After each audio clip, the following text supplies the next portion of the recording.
Welcome to my easy learning computer. இன்றைக்கி வீடியோவில் எதை பற்றி டிஸ்கஸ் பண்ண போகிறோம் அப்படின்னு பார்த்தோன்னா, டிஎன்பிஎஸ்சி ஒரு நியூ ரெக்ரூட்மெண்ட் அனௌன்ஸ் பண்ணியிருக்காங்க பாருங்கள்.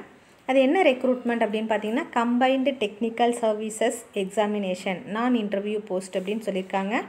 என்றைக்கு அனௌன்ஸ் பண்ணியிருக்காங்க பாருங்கள். நோட்டிஃபிகேஷனும் டேட்டும் கொடுத்துருக்காங்க. 26/7/2024 வந்திருக்கு. இதுக்கு யாரெல்லாம் அப்ளை பண்ணலாம் அப்படிங்கிற குவாலிஃபிகேஷன் டீட்டெயில்ஸும் கொடுத்துருக்காங்க. இந்த ரெக்ரூட்மெண்ட்டுக்கு என்றைக்கு வரைக்கும் அப்ளை பண்ணலாம் அப்படின்னு பார்த்தீங்கன்னா 24/8/2024 வரைக்கும் அப்ளை பண்ணிக்கலாம். அப்ளிகேஷன் பீரியட் பார்த்திங்கன்னா அப்படின்னா கரெக்ஷனுக்கு 30/8/2024 வரைக்கும் கரெக்ஷன்ஸ் பண்ணிக்கலாம். அப்ளிகேஷன்ஸில் ஏதாவது இருந்ததுனான்னு சொல்லியிருக்காங்க.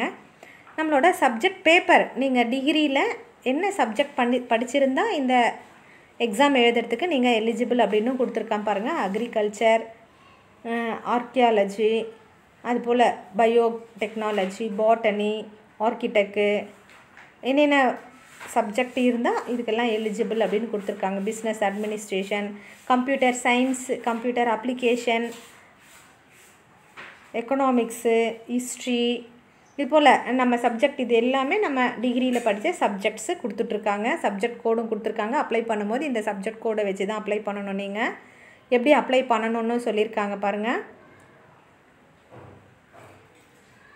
ஒவ்வொரு போஸ்டிங்க்கும் என்ன எஜுகேஷ்னல் குவாலிஃபிகேஷன் இருக்கணும் அப்படின்றதுக்கான டீட்டெயில்ஸும் இந்த காலமில் கொடுத்துருக்காங்க பாருங்கள். Name of the post code, qualification and experience.